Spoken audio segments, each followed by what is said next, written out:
बिस्मिल्लाहिर्रहमानिर्रहीम। अज़ीज़ तलबात अस्सलाम वालेकुम।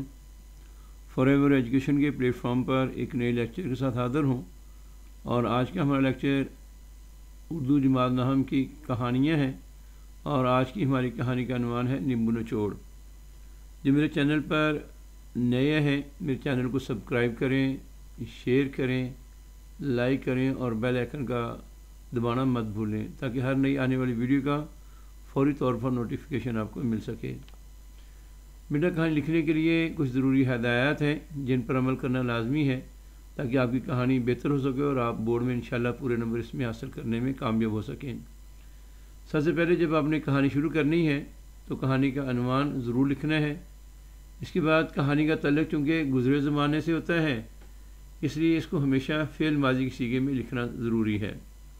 कहानी दिलचस्प और मौसर अंदाज में लिखें। कहानी में सादा और रोज़मर्रा की ज़बान का इस्तेमाल करें, मुश्किल अल्फाज से ग्रेस करें। कहानी असल में वाक़यात पर मुश्तमिल होती है इसलिए इसमें वाक़यात को एक तरतीब से पेश करें कि दिलचस्पी का पहलू भी बरकरार रहे और बात भी तरीके से हो जाए। कहानी की आगे की बात पीछे और पीछे की बात आगे जाकर बयान न की जाए। हर बात इसके मौजू मौके पर ही बयान होनी चाहिए। कहानी में आगाज़, नुक्ता अरूज और इख्तिताम या नतीजे की तरतीब का ख़ास ख्याल रखना ज़रूरी है। कहानी बहुत मुख्तसर भी ना हो और बहुत लंबी भी ना हो। कहानी के इख्तिताम पर अखलाकी सबक का अनवान लेकर लाजमी लिखें। इस अखलाकी सबक का या नतीजे का 1 नंबर होता है कहानी में। कहानी कुल 5 नंबर की होती है, 4 नंबर इसके मतन के होते हैं और 1 नंबर अखलाकी सबक या नतीजे का होता है। अच्छा बेटा कहानी है एक अखलाकी और दूसरी गैर अखलाकी।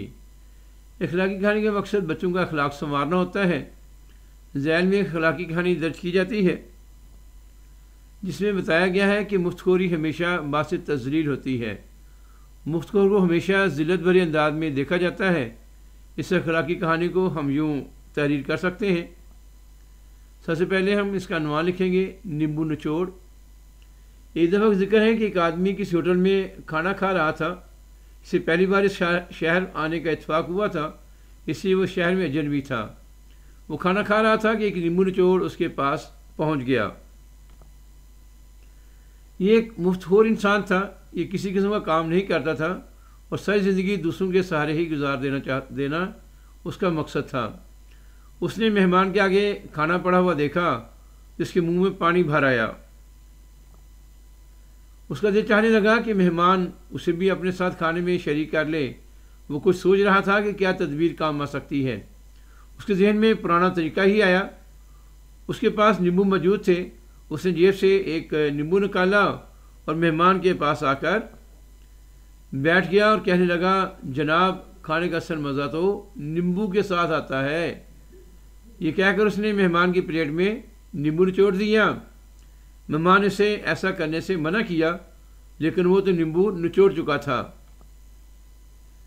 मेहमान ने इसका लिहाज करते हुए इसे खाने में शरीक कर लिया। पहले तो ना करता रहा और कहता रहा कि मुझे खाने की तलब नहीं, मैं तो आपको नींबू के फ़ायदे बताने वाला था, मगर मेहमान के इसरार पर वो खाना खाने में शरीक हो गया। यूँ उसकी दिली मुराद पूरी हो गई और वो खूब डट कर खाना खा रहा था। उसने मेहमान को 2 हाथ पीछे छोड़ दिया।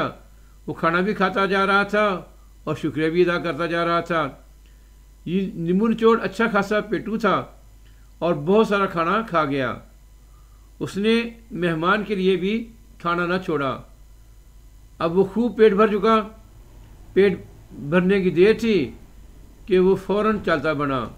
मेहमान को अपने लिए और खाना मंगवाना पड़ा। यूँ मेहमान को डबल बिल अदा करना पड़ा। नींबू निचोड़ का ये मामूल था कि जब भी उसे भूख लगती तो इसी तरह जेब में नींबू रखकर होटल में पहुंच जाता था और किसी मेहमान के पास चला जाता था और मौका पाकर इसकी प्लेट में नींबू निचोड़ कर कहता कि जनाब खाने का असल मज़ा तो नींबू से है, और वो मेहमान उसे मरवत में अपने साथ खाना खाने की दावत दे देता। इसकी ये हरकत इंतहाई घटिया थी। वो ज़बरदस्ती का मेहमान बनकर अपना पेट भरता था। उसने बेशर्मी की हद कर रखी थी। दरअसल वो मेहनत से जी चलाता था।